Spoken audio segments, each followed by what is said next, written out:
Oke, minggu ke-9 kita bicara tentang desain grafis kreatif yang membahas tentang filosofi warna dalam sebuah desain.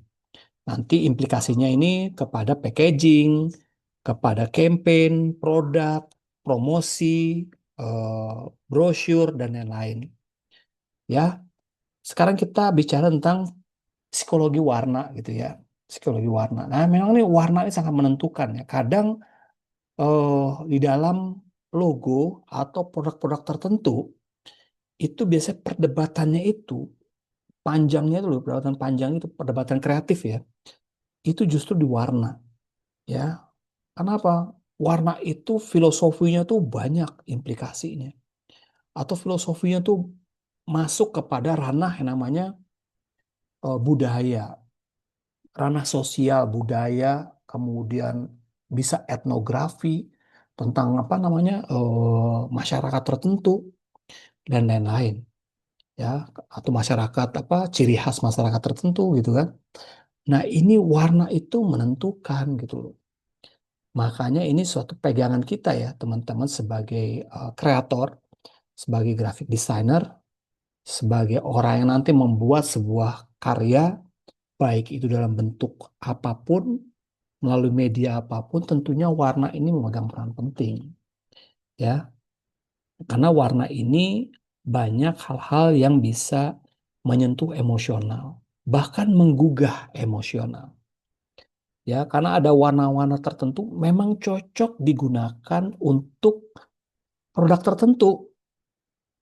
Ya, misalnya untuk makanan dan minuman, makanan lah ya, banyakkan makanan itu umumnya warnanya itu kuning dan merah. Umumnya ya. Karena apa? Karena ada filosofi di situ menggugah selera, menggugah orang untuk apa seneng untuk makan gitu ya. Nah, itu tentunya diterapkan di berbagai restoran atau produk-produk makanan yang umum, baik di dunia ya internasional maupun di lokal. Ada McDonald, ada Burger King, ada macam-macam itu. Itu rata-rata itu menggunakan warna kuning dan merah. Nah, memang pun kalau kita secara emosional ya, kalau kita lihat logo dengan kuning merah itu kayaknya apa oke juga ya untuk apa menggugah selera. Tergantung nanti misalnya kalau kita diterapkan misalnya warna kuning dan merah untuk sebuah otomotif gitu, itu rasanya kurang cocok ya untuk otomotif ya gitu, untuk logo otomotif, untuk misalnya apa sebuah apa showroom otomotif gitu kan, itu masih kurang cocok ya kuning merah itu ya. Mungkin ya kuning boleh ya, tapi yang si siapa tuh untuk bengkel itu kuning hitam ya si itu ya si siapa si Quick kuning hitam. Atau misalnya apa? Tapi kalau kuning merah itu lebih ke umumnya ya, ini umumnya berdasarkan apa namanya riset itu kuning merah itu untuk makanan. Kalau otomotif itu lebih ke ada hitam, ada ke biru gitu kan, ada ke silver gitu. Nah, kalau misalnya eh, yang elegan itu lebih kepada warna-warna gelap gitu ya. Nah, itu udah warna-warna yang mungkin udah masuk ke dalam eh, alam bawah sadar kita. Atau bisa jadi menjadi suatu patokan jadi mitos gitu. Ya, mitos.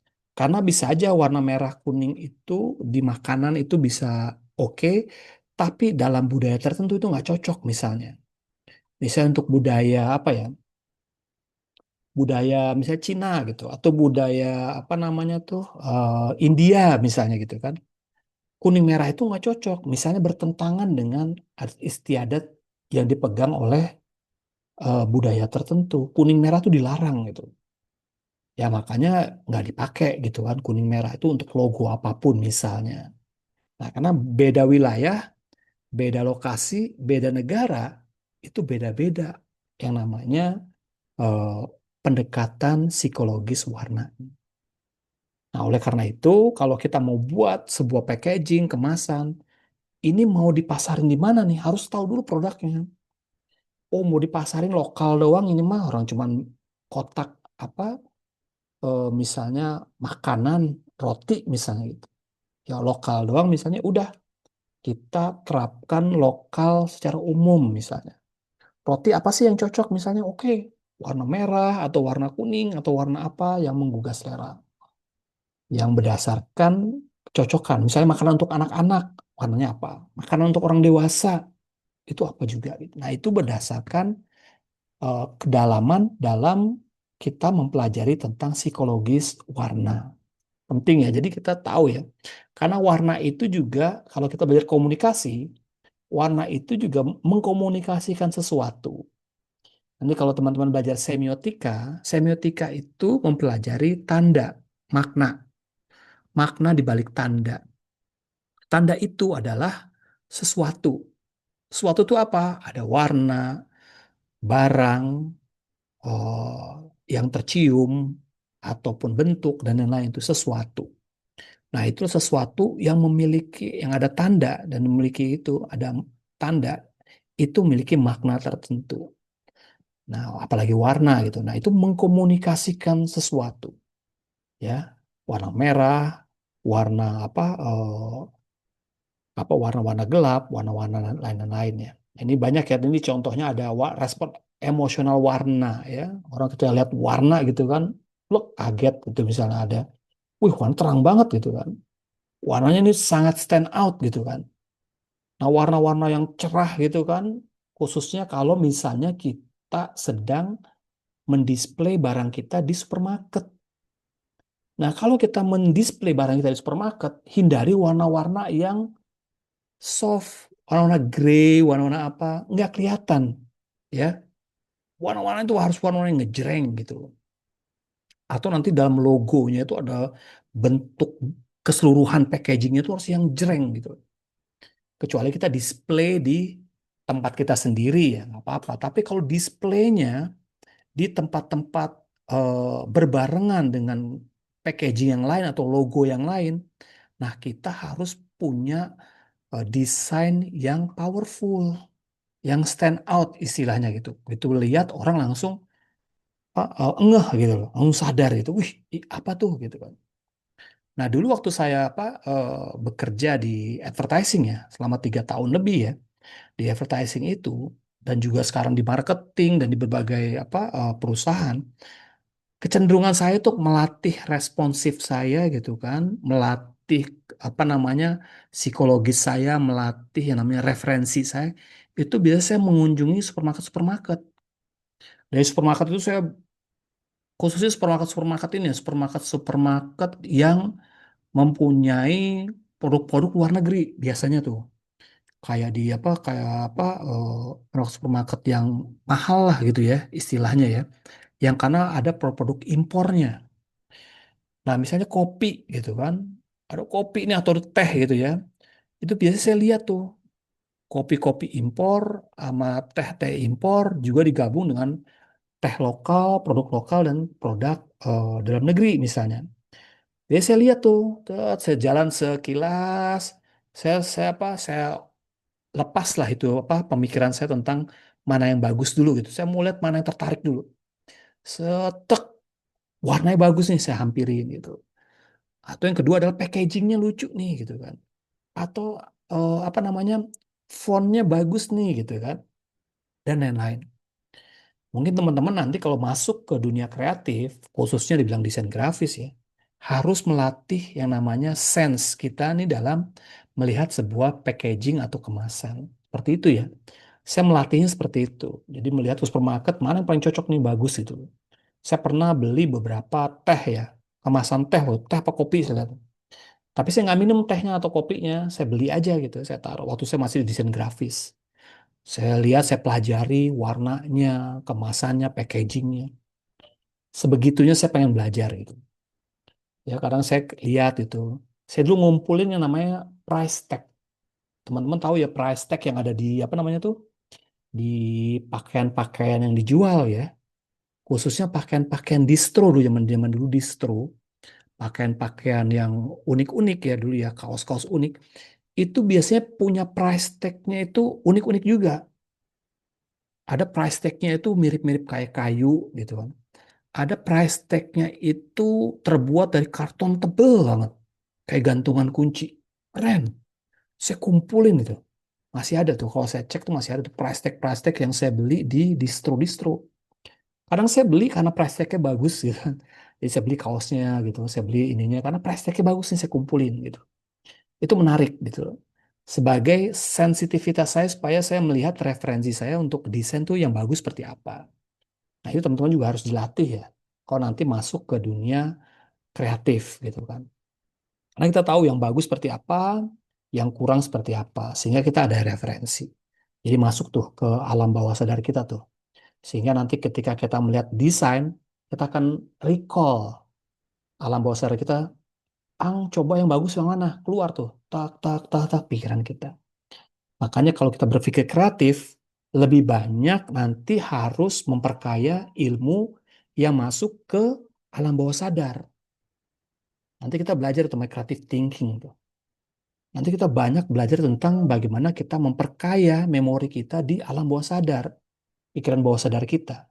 Kenapa? Supaya kita lebih kaya nih, karena alam bawah sadar kita itu memorinya besar. Karena pikiran kita yang sekarang ini, yang kita pakai ini sekarang ini adalah paling 10%. Alam bawah sadar kita tuh banyak, 30-50%. Tapi hanya kita pakai sedikit gitu loh. Karena kita apa? Kurang bergaul misalnya.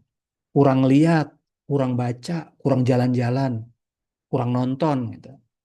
Makanya teman-teman tuh kalau misalnya kita mau belajar kreatif atau memperkaya pengalaman-pengalaman emosional kita dan pengalaman kreatif, banyak tuh baca buku. Baca buku tuh bukan karena mau pinter gitu, tapi kita merekod. Misalnya teknik membuat kue. Padahal kita bukan orang tukang kue, tapi kita belajar masuk gitu kan. Nanti suatu waktu ketika kita ada keperluan untuk belajar kue, tinggal recall, klik gitu kan. Mana nih kolom atau bagian yang kemarin saya belajar kue, keluar. Nah, hidup kita ini juga sebagian besar dijalankan karena kita memiliki namanya pemikiran-pemikiran bawah sadar kita. Belajar sepeda, gitu kan. Karena kita merecord tuh kejadian ketika kita waktu mau belajar sepeda. Kenapa kita masih bisa bawa sepeda sampai sekarang? Karena kita recall lagi, recall lagi. Bisa bawa mobil, bisa naik motor, bisa pakai sepatu, bisa ngikat sepatu, bisa pakai dasi. Itu karena kita melakukannya waktu itu kita record nggak bawah sadar, record bawah sadar. Begitu nanti ketemu dasi, langsung kita ingat pakai dasi gimana ya? Oh gini, dipanggil lagi gitu. Itu pentingnya merecall atau mengumpulkan alam bawah sadar. Makanya sekarang ini saya lagi senang-senangnya apa ya? Traveling gitu kan. Traveling tuh sebagai salah satu itu loh. Nggak usah jauh-jauh ya. Kemarin saya habis dari Malang, dari Bandung gitu kan, dari apa Sentul, dari keliling-keliling di sini yang belum saya pernah gitu kan. Untuk apa? Untuk memperkaya recall saya. Begitu tiba-tiba saya jalan-jalan gitu kan, nyasar misalnya atau apa gitu kan, saya ingat lagi tuh, dulu pernah lewat sini nih, belok deh Pak, belok sini atau ini, ya ke recall lagi gitu. Pentingnya kayak gitu. Atau kalau kita mau menceritakan tentang pengalaman, ya teman-teman apa mau tahu tentang bagaimana tuh Vietnam, bagaimana Hong Kong, bagaimana Singapura. Meskipun bisa dibaca, dilihat, tapi pengalaman langsung itu lebih memorable masuk ke alam bawah sadar. Saya bisa menceritakan tuh bagaimana saya waktu pertama kali ke Hong Kong misalnya. Jalan kaki ke tempatnya Bruce Lee, patungnya Bruce Lee, ke tempat apa namanya tuh beli oleh-oleh, tapi yang saya temui di pinggir-pinggir jalan, nanya alamat, kebanyakan orang Indonesia gitu kan, orang Jawa ya, kebanyakan saya tanya-tanya. Nah itu pengalaman-pengalaman yang mungkin nggak didapetin sama orang yang tidak terjun langsung. Pengalaman-pengalaman itu tuh masih ingat saya. Nah sama seperti kita mempelajari psikologi warna, packaging dan lain-lain. Makanya saya harapkan teman-teman tuh baca, teman-teman banyak literasi, banyak referensi, banyak lihat-lihat packaging yang bagus seperti apa. Begitu nanti dapat tugas, oke, Mbak Umi, Mbak Winarni, silakan bikin packaging biskuit. Hah, packaging biskuit gimana ya? Kenapa?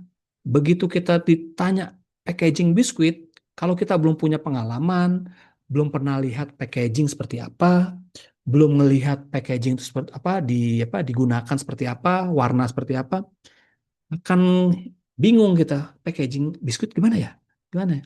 Akhirnya kita baru buka-buka lagi, itu kan referensi masih lihat-lihat, lihat-lihat gitu. Lihat lagi nggak cukup, beli beli packagingnya nih. Oh begini packagingnya. Oh ada tanda-tanda ingredients, ada tanda halal, tanda logonya, macam-macam. Sehingga kita, oh ya gini packaging gitu kan. Sehingga nanti kalau ada tugas lagi packaging, udah hafal tuh. Packaging biskuit udah tahu gitu. Kalau saya suruh bikin itu, Ang tolong bikin dong packaging kemasan teh. Langsung saya mah otomatis tuh. Karena udah terekod banyak tuh saya bikin packaging. Tinggal klik klik klik klik klik klik, udah jadi gitu kan. Tinggal diperdalam lagi aja mau packagingnya seperti apa. Tapi secara umum packaging saya udah hafal gitu. Karena udah tersimpen. Saya udah pernah ngerjain, saya udah pernah ngeliat, saya udah pernah nyoba gitu. Bikin, dicetak, diproduksi udah pernah gitu. Jadi sehingga saya udah hafal gitu. Nah, ini pentingnya kita ya kalau bicara tentang bagaimana kita memperbanyak referensi di kreatif gitu kan. Makanya orang-orang yang jago apa? Jago diskusi, jago tahu macem-macem, itu bukan karena dia apa ya, tapi dia banyak menyimpan berbagai informasi itu ke dalam pikiran bawah sadarnya gitu kan. Tahu gitu kan. Tahu Hong Kong nggak, Ang? Tahu gini-gini. Tahu Vietnam nggak? Tahu karena saya pernah gitu. Tapi kalau saya bicara tentang tahu suku Baduy nggak yang di Tangerang, saya nggak tahu. Tapi tahu doang, tahu pernah nonton aja gitu. Tapi bagaimana kehidupannya, bagaimana masuk ke dalamnya seperti apa, ngobrol sama mereka tuh kayak apa, saya nggak tahu gitu kan. Nah ada orang yang lebih tahu, nah itu menjadi pengalaman lagi gitu kan. Orang lebih pintar lagi. Makanya kita perbanyak. Kalau saya lagi perbanyak jalan-jalan tanda kutip ya, yang murah-murah aja, naik kereta, naik motor, naik apa, jalannya saya lihat, saya record gitu. Saya lagi senang yang kuliner-kuliner yang hidden gem ya karena FOMO ya, karena kita FOMO ngeliat TikTok rekomendasi tempat yang lagi viral tapi hidden gem. Saya cari tuh kadang-kadang tuh sampai ke Malang, ke Bandung, ke Sentul, banyak kan Bandung saya tuh. Karena naik Wush ya, kadang deket set, explore Bandung. Udah dapat nih, udah record, saya bikin konten, masukin. Jadi saya udah pernah tuh. Apalagi sekarang udah zamannya konten ya. Udah masuk tuh ke feed Anda. Nah inilah bagaimana kita memulai sebuah pekerjaan kreatif ya. Intinya tadi, creative thinking tadi tuh. Nah pengaruh warna dalam branding. Banyak nih. Ada merah, ada biru, ada hijau. Nah merah, biru, dan hijau ini adalah warna-warna primer sebenarnya. Ya, warna-warna primer. Warna primer itu kan ada tiga atau empat gitu ya. Ada empat lah atau ada lima. Empat ya. Kalau di mana di dalam ilmu cetak ada empat. CMYK. C itu cyan, magenta, yellow, dan K-nya black. Nah itu ada empat kalau dunia percetakan. Tapi dalam warna premier itu ada merah, biru, hijau, dan kuning kalau nggak salah. Nah gabungan warna itu akan menjadi warna-warna yang lain-lain. Itu ada warna primer, ada warna sekunder, ada warna tersier.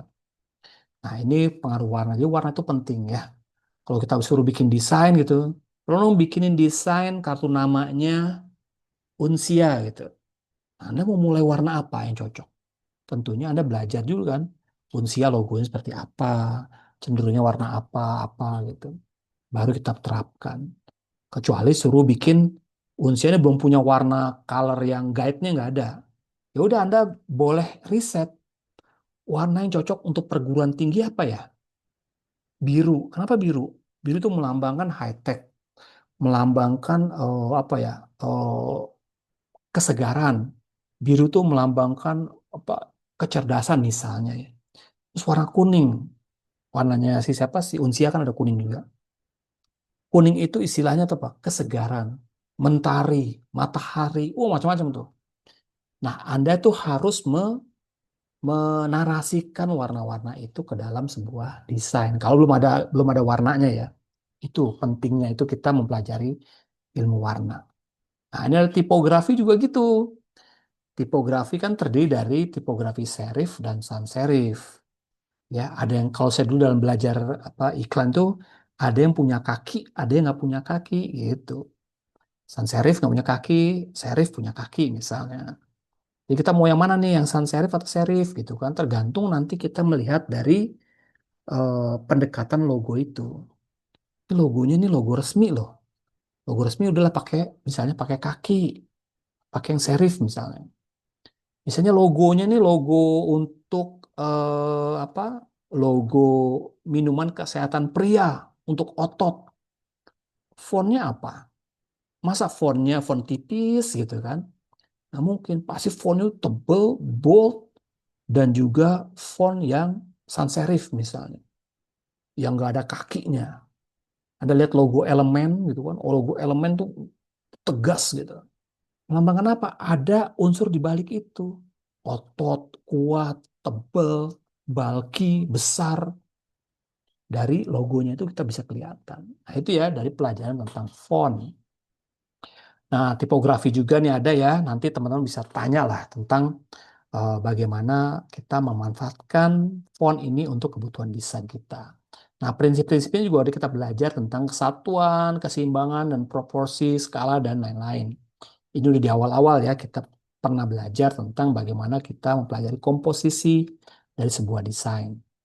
Nah, ini ya, jadi ada implementasi, misalnya ada grid sistemnya. Nah, ini sangat teoritis ya. Kalau kita yang biasa, kalau saya yang udah ngerti ya tentang apa komposisi, biasanya grid sistemnya tuh udah ada di bayangan gitu. Tapi kalau misalnya kita pengen apa pasang grid sistem sendiri, boleh-boleh aja. Ya karena di desain-desain tertentu biasanya ada ya. Di Canva, di mana itu di Illustrator, di Photoshop, itu biasanya ada disediakan grid sistemnya. Ada rule of third nih untuk misalnya grid system untuk fotografi atau untuk peletakan suatu misalnya apa poster ya banyak macam-macam. Nah, digital imaging juga gitu. Bagaimana kita memanfaatkan digital imaging dalam sebuah desain. Digital imaging itu apa? Digital imaging itu rekayasa digital, ya. Rekayasa digital dari si apa desain kita. Lalu, oke. Kalau presensi nanti direkaman aja ya, kalau presensi teman-teman ya. Jadi nanti di saya kelihatan kok di sini nanti kan di apa di rekaman ini kan terlihat ya. Jadi nggak usah apa pakai presensi yang apa manual. Jadi kita lihat aja dari sini juga bisa. Ya, jadi apa namanya? eh jadi apa namanya? Kita bisa digital imaging. Digital imaging itu apa? Pekerjaan-pekerjaan mempermudah sebuah pekerjaan digital. Misalnya menghilangkan background, mencerahkan wajah, terus kemudian apa ya? Mempercantik ambience suasananya misalnya. Nah, ini yang masuk ke teknik digital imaging. Ya, teman-teman belajar Photoshop, belajar Canva, belajar apa lagi tuh yang pakai fotonya di filter-filterin itu juga namanya teknik digital imaging. Ya, nah ini banyak ya. Bagaimana kita processing dari digital imagingnya, di apa warnanya itu diolah, ada warna itu dicampur-campur, ada warnanya itu dibikin gelap, dibikin cerah, yang tadinya sore dibikin pagi misalnya itu bisa tuh dengan menggunakan teknik-teknik digital. Bahkan ada teknik digital pakai AI. Nah, di apa di handphone saya ini, saya beli handphone apa namanya nih? Xiaomi T ya, XT ya. XT4 itu 14 ya kalau nggak salah lupa. Nah, itu dia tuh bisa mengganti ambience. Misalnya kita foto nih. Foto klik masuk ke AI, kita mau ganti sky-nya atau mau ganti awan. Begitu kita ganti awan cerah, itu tiba-tiba foto cerah loh. Padahal kita fotonya tuh sore misalnya ya, kayak seperti pagi. Atau suasana pagi sih kita bikin kayak maghrib, itu bisa juga gitu. Nah itu sebuah teknik advance ya. Itu lebih mempermudah lagi pakai teknologi digital AI. Seperti itu. Nanti ada prototyping UI UX ya. UI itu apa? experience, apa namanya, user experience sama user interface. User interface itu apa? Kita melihat itunya, apa desainnya, interface-nya. Kalau experience itu lebih kepada bagaimana teknik ini ya, begitu klik ke sini, masuk ke sini, masuk ke sini. UI, UX. Nanti kita masuk di mana tuh desainnya? Kita masuk ke bisa ke UI atau bisa ke UX. Anda bisa sebagai ahli UX-nya, design experience-nya tuh bisa klik link kemana gitu. Atau ke UI-nya, prototype desain mukanya. Anda lihat apa aplikasi Gojek gitu kan, itu UI UX-nya kelihatan tuh. Pakai yang lucu-lucu gambarnya ya gitu ya. Ada animasi, ada orang lagi masak, ada orang lagi nganter apa makanan. Kalau pas sampai ke tempat kita ada yang nganter makanan gitu. Itu kan UI UX tuh, yang bisa diolah atau bagian dari pekerjaan kita sebagai creative designer. Ya ini masih banyak lagi. Nah ini presentasi juga gitu ya. Nanti Anda membuat mock-up dan presentasi desain. Ya, jadi Anda nanti membuat sebuah desain, membuat mock-up agar bisa dipresentasikan. Presentasinya maksudnya seperti apa? Jadi kita membuat sebuah, misalnya mock-up-nya. Seperti saya mau buat ini ya, desain kemasan teh misalnya. Saya bikin nih mock-up-nya. Mock-up tuh kayak bentuk sungguhannya, tapi sebenarnya ini adalah bikinan apa? Pakai print-printan aja, tapi saya bikin packagingnya. Atau mock-up digital juga bisa. Mock-up digital itu Anda bisa cari tuh di apa aplikasi atau website-website menyediakan mock-up. Nah, mock-up free gitu kan. Bisa Anda punya desain ditempel di kemasan kotak jadi tuh. Anda bisa pakai itu. Nanti sesuai nanti kesepakatan kita seperti apa presentasinya dan mock-up presentasi desain untuk tugas UAS nanti kita coba bicarakan lagi pada pertemuan berikutnya. Nah ini ya kampanye sosial media ya ada pakai analisis visual elemen nanti untuk mengukur bagaimana eh, bagaimana kita mau membuat sebuah campaign. Ya kita ngelihat dulu visual elemennya mau seperti apa. Apakah gambarnya formal, apakah kartun ataukah animasi gitu kan. Ada cross platform mockup. Jadi platformnya itu bisa pakai platform macam-macam. Mau bisa pakai platformnya aplikasi A, aplikasi B, Twitter, WhatsApp, atau yang lain.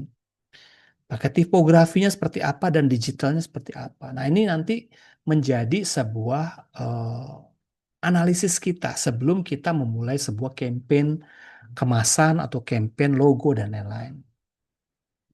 Ini referensinya. Nah itu apa pembahasan kita ya hari ini. Eh, Kalau teman-teman ada yang mau didiskusikan, ada yang mau tanya, silakan. Jadi kita mau apa? Diskusi aja ya. Jadi apa?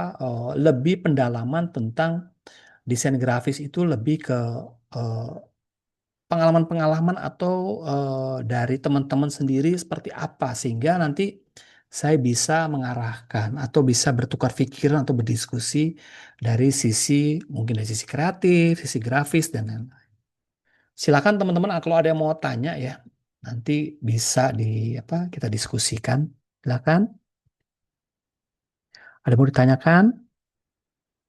Ya, silakan Mbak Umi.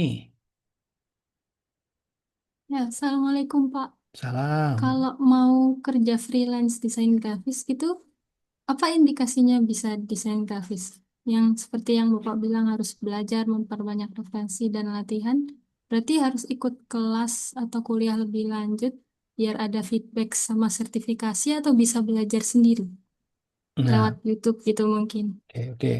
Ya. Nah, ini bagus ya. Saya dulu itu bisa desain grafis itu emang kursus ya, kursus waktu itu karena saya dari kantor dapatnya kursus. Saya hanya Hmm. bisa beberapa aplikasi aja, bahkan setengah-setengah lah. Tapi yang untungnya saya banyak referensi. Referensi itu kadang-kadang yang membuat beda. Ketika saya dites desain grafis, saya membuat desain itu berbeda dari teman-teman yang lain tuh yang dites gitu kan. Karena tesnya terpisah kan satu-satu. Saya bikin misalnya bentuk apa brosur tuh berbeda lah dari yang lain. Saya pakai pernah lihat itu, saya pernah lihat desainnya kayak begini deh. Saya terapkan itu. Karena saya punya perbendaharaan referensi, saya terapkan di situ. Ternyata si siapa si agensinya itu suka waktu dulu ya, suka nih, wah oke nih kayaknya orang beda gitu. Dipanggil saya gitu untuk bisa kerja. Padahal begitu pas saya masuk, tantangannya lebih gede, nggak sekedar ide aja, tapi skill juga, ketahanan mental dan lain-lain tuh di agensi. Nah, tapi kalau teman-teman itu, kalau misalnya mau terjun ke dunia digital, apa namanya, kreatif, tentunya satu skill sih. Skill itu nggak harus belajar sekarang ya. Belajarnya maksudnya, dalam arti kata saya dulu belajar digital marketing, dulu mulai dari yang gratis. Ada promo gratis itu, belajar cuma 1 minggu, saya belajar 2 hari atau 1 hari itu. Gratis tentang digital marketing, saya ikut. Itu saya tertarik, saya bayar deh, berbayar, cari tempat yang lain berbayar cuman 300.000 baru bayar. Itu kurang lebih 2 hari, 3 hari, lebih dalam. Saya tertarik lagi, saya ambil kursus yang 3 bulan atau 4 bulan, yang sertifikasi. Karena saya merasa perlu yang namanya dukungan integritas. Karena kan bisa aja Mbak Umi ini jago gitu, tapi apa buktinya gitu loh. Buktinya bisa di macam-macam ya, bisa ada portfolio, ada postingan-postingan kita, ada yang namanya sertifikasi gitu kan. Tergantung Mbak Umi Hmm. maunya seperti apa atau perusahaannya perlunya apa. Kalau dulu perusahaan saya itu perlunya portfolio. Dia nggak penting tuh saya jago apa, tapi lihat portfolio karena saya bawa portfolio nih Pak, saya pernah ngerjain ini nih, ini nih.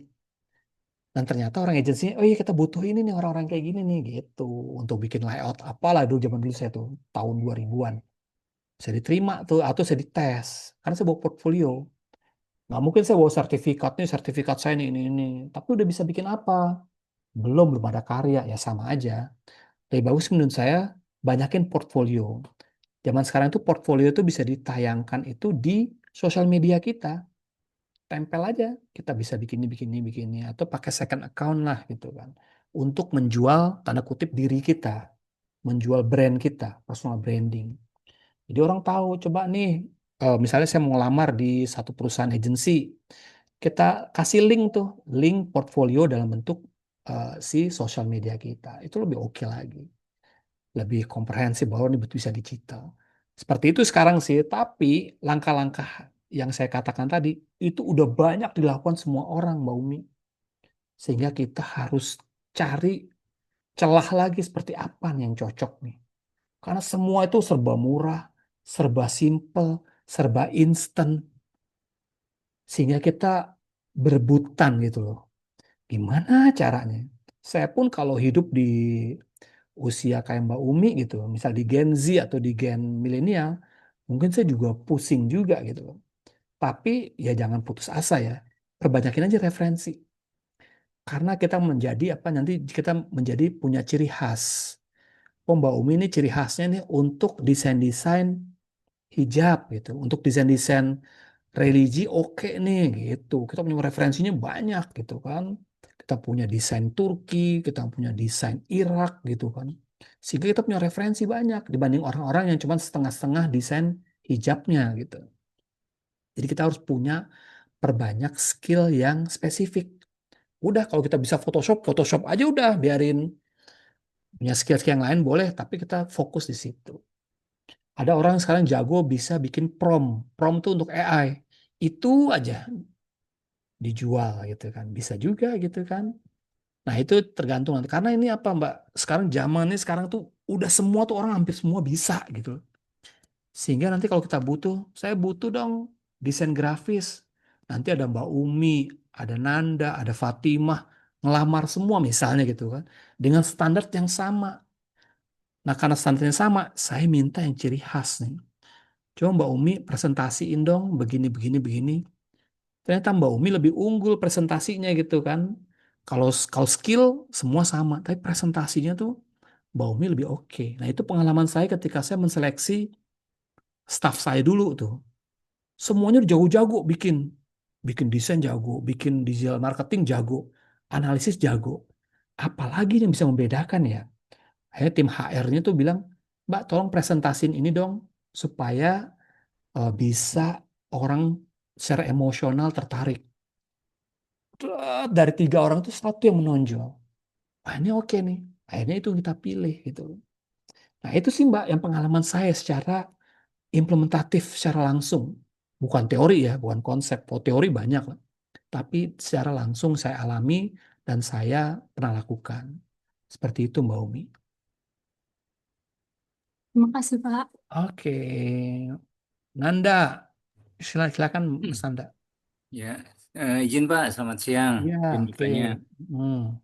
Eh, ini Pak kan seperti kita ketahui sekarang sudah era AI Pak. Hmm. Eh, apa software-software grafik desain itu hampir-hampir bisa ditelan dilakukan semuanya oleh AI. Nah, Hmm. saran Bapak nih kita masih tetap perlu menggeluti salah satu software desain grafis itu, entah Photoshop, entah Illustrator, atau langsung kita ke AI aja atau bagaimana baiknya Pak? Terima kasih Pak. Oke. Nah, untungnya saya itu dulu belajar dasar-dasar Photoshop, desain grafis, apa, Illustrator, juga InDesign. Belajar tuh. Nah, ketika saya belajar itu, saya punya namanya sense. Sense itu apa? Kemampuan melihat sebuah komposisi desain. Karena saya pernah melakukan. Karena saya pernah manual gitu. Nggak yang instan. Tapi begitu pas instan, saya nggak udah kerepotan. Sekarang coba Mas Nanda atau Mbak Umi gitu kan, saya kasih nih, coba deh desainin deh, bikin produk atau poster gitu kan, yang bagus, posternya itu sesuai dengan kriteria audiensnya seperti ini, kemudian punya budget sekian, lalu targetnya ini, silahkan bikin. Lalu Mas Nanda atau Mbak Umi masuk ke Canva misalnya, masuk ke aplikasi yang gratis, akan disiapkan tuh desain yang ribuan banyak. Nah, Mbak Umi atau Mas Nanda pilihnya yang mana? Bingung kan pasti. Yang mana ya? Saya pun juga pernah mengalami seperti itu. Begitu masuk ke instan, ke Canva waktu itu ya, saya waktu awal-awal masuk Canva, bingung gitu. Satu bagus semua, satu ini semua. Akhirnya saya pakai insting saya atau kreativitas saya yang manual. Kira-kira audiens saya ini sukanya apa? Saya belajar lagi tentang warna, saya belajar lagi tentang komposisi secara manual. Oh ini, oke. Saya cari yang cocok yang mana, kombinasi, saya olah dengan manual dan juga digital dan instant, jadi produk yang sesuai dengan harapan. Seperti itu sih, Mas Nanda. Jangan langsung ke instant menurut saya ya. Nggak apa-apa belajar yang manualnya, nggak apa-apa. Belajar Illustrator, belajar Photoshop, belajar InDesign, dan lain-lain. Jalan aja. Tapi kita juga mengupgrade diri kita untuk belajar yang AI ini. Saya pun bikin AI. Banyak iklan-iklan saya juga pakai AI. Tadi saya apa ngajar juga di kelas eh, periklanan videografi. Saya tampilin tuh video-video AI saya. Tampilin, saya bikin, saya kreasi, saya belajar prompt, saya beli aplikasi apa AI supaya saya lebih dalam, berbayar. Kalau orang-orang kan pakainya yang gratis karena yang berbayar tuh kan agak mahal. Saya nyoba aja berbayar dulu deh. Belajar sampai dapat sampai selesai, udah baru saya nanti bisa putuskan tuh ininya berbayarnya, unsubscribe gitu. Bisa nanti suatu waktu kalau udah misalnya saya udah ngerti. Saya dulu belajar tentang AI dari Gemini, VO3, DALL-E yang punyanya si siapa si Canva tuh. Saya Eleven Labs, AI suara, saya berbayar semua tuh Mas. Supaya apa? Supaya saya update. Padahal saya tuh generasi-generasi awal-awal ya desain grafis. Yang manual lah misalnya masih belum ada internet dulu. Sekarang pun kalau saya di upgrade, saya nggak kesusahan. Bahkan saya mungkin mungkin ya di satu sisi saya lebih unggul dari generasi Z atau generasi milenial. Karena apa? Saya lengkap. Saya belajar yang yang manual, belajar yang semi manual, belajar yang digital pun saya juga update gitu loh. Nah, pentingnya itu. Tapi menurut saya Mas Nanda belajar aja semua. Supaya apa? Supaya lengkap tadi, tapi tetap upgrade. Jangan-jangan nanti Mas Nanda belajar yang terlalu kejauhan gitu kan. Cara milih fontnya font-font yang biasa gitu. Jangan dia terlalu jauh. Belajar di pertengahan aja lah. Yang jangan belajar tentang apa, bagaimana membuat kertas gitu. Ya jangan gitu ya. Belajar tentang hal-hal yang sudah modern lah minimal. Sampai ke era digital. Seperti apa tuh? Belajar komposisi, belajar aja manual secara dasar gitu. Komposisi awal, mencampur-campur warna seperti apa, manual aja. Maupun tersedia instan tuh. Harmonic color udah tersedia gitu. Tapi itu belajar aja instan. Belajar-belajar yang manual maksudnya. Sehingga kita belajar ke yang instan, kita nggak kerepotan karena kita akan dijejelin ribuan atau ratusan pilihan yang unik, yang bagus, yang keren-keren semua. Gimana cara milihnya? Apakah klien suka? Belum tentu gitu kan. Apakah Unsia suka gitu desainnya Mas Nanda ngambil di template Canva misalnya gitu. Begitu ada orang kreatif yang lihat, ya ini mah template yang punya Canva nih gitu kan. Mas Nanda nggak modifikasi, nggak pendekatan riset, nggak pendekatan emosional, tempel aja gitu. Bedanya rasanya akan beda tuh ketika ketemu dengan desainer yang memang pakai pendekatan pendekatan kreatif yang campuran tadi mix seperti itu. Hanya menjadi lebih lebih ini Mas ya, jadi lebih lebih kaya aja kita dibanding desainer lain. Seperti itu sih Mas Nanda. Pengalaman saya ya, seperti itu. Siapa? Terima kasih atas sarannya. Tadi saya mendengar juga Bapak memberi arahan bahwasanya eh, sense dari setiap desainer itu yang memegang peranan penting begitu ya Pak? Benar, benar. Karena beda. Saya yang sering jalan-jalan keluar negeri misalnya nih, sama Mas Nanda cuman yang seputaran Depok doang, akan beda desainnya ketika nanti suruh desain sesuatu. Saya punya referensi tuh di Hong Kong seperti apa, di Vietnam seperti apa kemasan kopinya, di apa di Singapura seperti apa. Sementara Mas Nanda cuma seputaran Depok, hanya kopi-kopi misalnya kopi Liong, kopi apa. Begitu pas suruh desain, Mas Nanda kerepotan untuk nyari referensi gitu kan. Kalau saya udah, wah udah banyak nih, tinggal eksekusi gitu. Nah beda tuh, makanya kita perlu hal-hal yang non teknis itu perlu. Artinya apa? Mau banyak referensi dari buku, dari belajar di YouTube, ngobrol sama orang-orang pinter, orang pengalaman. Misalnya sama saya nggak cukup, ngomong lagi sama yang ahli branding. Cari dosen yang bagus, cari suhu yang oke. Belajar, diskusi aja. Tanya-tanya seperti anak kecil aja. Pak, kalau desain kayak gimana ya? Saya pun juga sering begitu ya. Kalau ngeliat apa orang yang lebih pinter, lebih oke gitu, nanya, desainnya gimana nih? Ini gimana caranya? Ini bagus ya gitu. Gitu. Meskipun saya punya pengalaman, siapa tahu saya ilmu saya nggak update gitu kan. Jadi tinggal nambah lagi. Itu tuh masih yang membedakan kita kalau orang sering jalan-jalan, jalan tanda kutip ya, jalan-jalan sama yang orang yang hanya di rumah aja, misalnya tuh di lokal-lokal RT-nya doang, RW-nya doang, akan berbeda tuh pemikiran dan cakrawalanya. Kecuali Mas Nanda nih emang orangnya update. Semua sosial media dibuka untuk belajar, YouTube dibuka, jago bahasa juga misalnya, tapi belajar dari konten-konten luar negeri, itu beda lagi tuh. Plus lagi tuh, walaupun nggak kemana-mana, tapi ilmunya di mana-mana. Itu boleh juga. Kalau saya kan sukanya tuh kemana-mana gitu, sambil wisata, sambil nyari ilmu. Ya, syukur-syukur dibayarin gitu kan. Gitu. Gitu Mas Nanda. Siapa? Terima kasih jawabannya Oh, menambah inspirasi. Makasih mm-mm. banyak Pak. Iya. Nanti Mas Nanda itulah jalan-jalan gitu kan. Kalau ada rezeki, katain gitu kan. Kalau ada rezeki tuh nabung jalan-jalan gitu. Kemana yang nggak usah mahal-mahal ya. Ke suatu tempat yang kita belum pernah atau kita impi-impikan. Jalan. Itu biasanya tuh apa ya? Ada sesuatu kepuasan batin atau kepuasan apa emosional yang lumayan tuh. Yang bisa jadi apa? Penambah insight kita, wawasan kita. Seperti itu ya. Oke, ada lagi. Satu lagi yang mau tanya. Silakan. Ini Mbak, banyakan ini, banyakan wanita nih. Seru nih sebenarnya. Kebanyakan cowok, saya males. Kebanyakan ceweknya seneng kan. Tapi ceweknya mau ini nggak nih ngobrol. Silakan ada yang mau ini, mau diskusi. Ini saya stop sharing ya. Oke. Yuk, ini ada 16 nih, 15 orang lah nih. Yang mau tanya silakan. Atau pengalaman-pengalaman tadi ya, pengalaman kita di dunia promosi ya, penjualan, promosi dan lain-lain. Itu silakan tuh kalau mau tanya pengalaman-pengalamannya.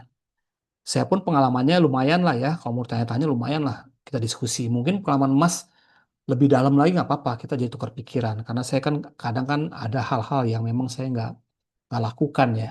Tapi misalnya Mbak Umi, Mbak Winarni itu lebih dalam lagi karena pernah jualan, pernah hubungan langsung dengan customer, komplainan apa misalnya itu menjadi apa ya, menjadi wawasan tersendiri itu pengalaman-pengalaman itu. Oke, ada lagi?